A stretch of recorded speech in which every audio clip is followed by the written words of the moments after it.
Right now, this very moment, think about that door you keep locked in the back rooms of your mind. The effort you spend avoiding it consumes more energy than opening it and stepping inside. Yet you still don't look. You scroll your phone. Meaningless videos, other people's lives, colorful noise. In truth, all of it is just to drown out the silence. All of it is to lighten, if only for a second, the weight of that massive decision, that inevitable choice. You tell yourself, not now. I'll think about it tomorrow morning when my mind is clearer. I need more information. You're lying.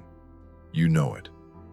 It's not a lack of information, and it's not a lack of courage either. You're standing still because you're deathly afraid of the chaos that decision will bring, of that gray zone.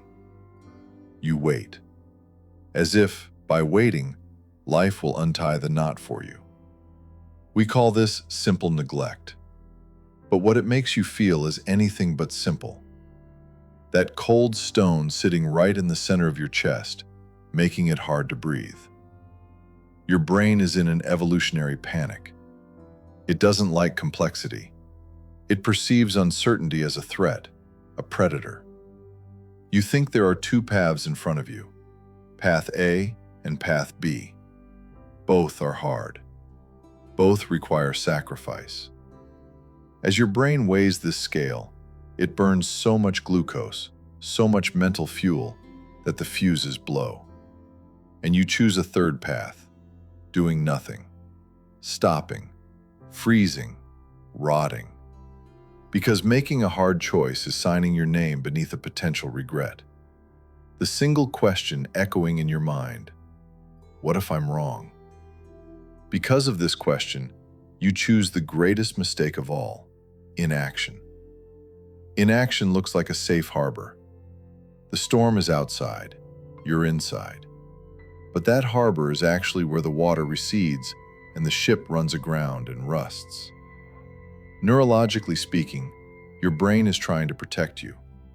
Your prefrontal cortex, the analytical planning part, overheats as it simulates future scenarios. Every scenario hurts. Leaving someone, quitting the job, moving to that city or staying. Each contains a loss. And the human mind feels the pain of loss twice as intensely as the pleasure of gain. That's why simple neglect kicks in. You ignore the hard thing, the big problem. Instead, you focus on small, easy-to-solve details. You clean the house. You organize your emails. You decide which show to watch. These give you the feeling that I'm in control, a fake victory. Meanwhile, the real battle is being lost behind that door. While you're arranging pebbles, mountains are collapsing behind you. The roots of this mechanism run deep. Let's go back to your childhood. What was the cost of making a mistake? A broken vase? A low grade? That look of disappointment on your parents' face. In that moment you learned, it's safer to do nothing than to be wrong. Being invisible is better than being guilty. But you're not a child anymore, and life doesn't run on report cards. Indecision in adulthood isn't a punishment, it's a slow suicide. The suicide of your potential, your time, yourself. You think every path you don't choose continues to live in your mind as a possibility. You keep those doors ajar with, maybe someday. But ajar doors create drafts. They chill your mind. Those endless what-ifs drain your energy like a vampire. When you decide and make a mistake, the pain is sharp, but it heals. When you don't decide and postpone, the pain is chronic. It spreads through your soul like mold. The most dangerous thing about simple neglect is this. It convinces you the problem will resolve itself. It'll get better with time. I'll let it flow. No. Time fixes nothing. Time only wears things down. Unresolved problems only become more complex, more tangled, and more frightening over time. You neglect a small leak, the ceiling collapses.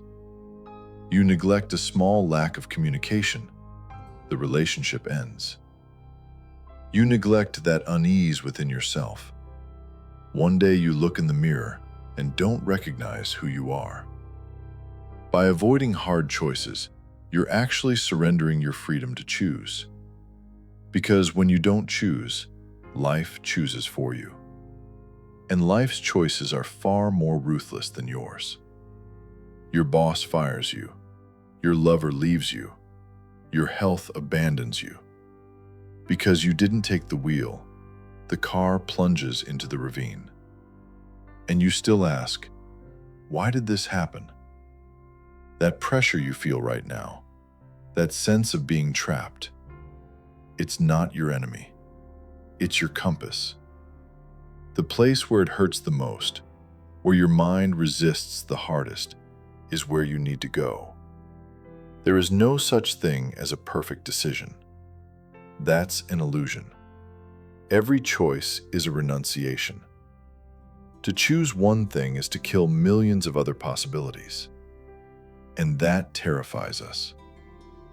Yet life is a constant act of pruning.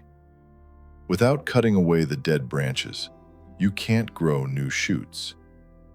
The only way to disperse the fog in your mind is to walk into it. The fog doesn't clear by waiting. It doesn't clear by drawing maps or making plans, only by taking a step. With each step, you may see only 1 meter ahead, but that's enough. Wake up from the comfortable lie of simple neglect. Have that hard conversation. Send that application. Buy that ticket. Or accept that you're giving up and close that chapter. But whatever you do, don't wait in that in-between. Limbo is worse than hell. Because in hell, at least the story is clear. In limbo, there is only endless waiting. Stop pitying yourself. Stop waiting to be understood. Don't take seriously the little games your mind plays on you. These, "I'll do it tomorrow," fairy tales. Tomorrow doesn't exist. There is only now. And now is slipping through your fingers like grains of sand. Imagine the weight that will lift from your shoulders when you make that hard decision. Even if you're wrong, at least you'll be at the wheel.